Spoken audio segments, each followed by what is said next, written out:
یہ 1,24,000 جو اصحاب رسول ہیں،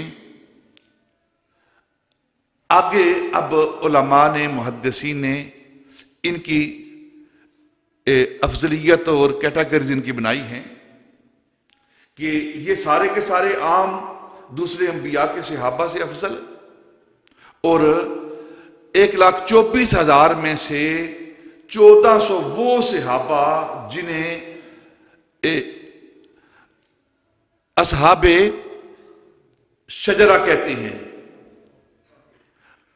بیت رضوان والے اصحاب، 1400 صحابہ جنہوں نے حدیبیہ کے مقام پر نبی پاک صلی اللہ علیہ وسلم کے ہاتھ پر بیعت کی تھی۔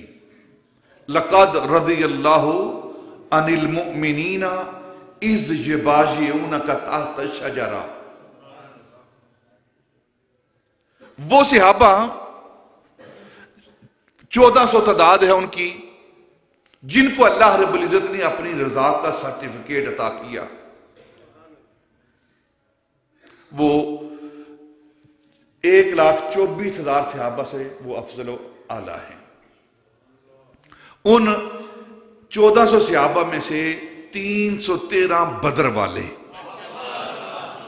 313 بدر والے وہ افضل و اعلیٰ ہیں۔ ان 313 بدر والوں میں 40 شیب ابی طالب والے،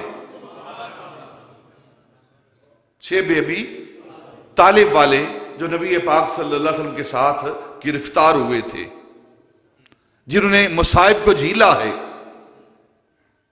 کفار مکہ کی مار کھائی ہے جنہوں نے،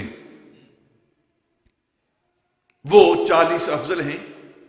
اور ان 40 میں عشرہ مبشرہ 10 صحابہ، عشرہ جن کو نبی پاک صلی اللہ علیہ وسلم نے زندگی کے اندر، ظاہری حیات کے اندر آپ نے فرمایا ابو بکر فی الجنہ، عمر فی الجنہ، عثمان فی الجنہ، علی فی الجنہ، 10 صحابہ کا نام لے کر آپ نے انہیں جنت کی بشارت دی کہ یہ 10 میرے وہ صحابہ ہیں، انہیں جنت سے کوئی نہیں روک سکتا۔ دنیا کے اندر جنت دے دی،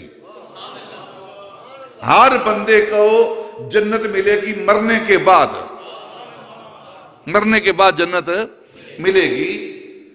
میرے آقا نے ایسا وہ جنت کا مالک ہے، چاہے تو مرنے کے بعد دے، چاہے مرنے سے پہلے دے دے۔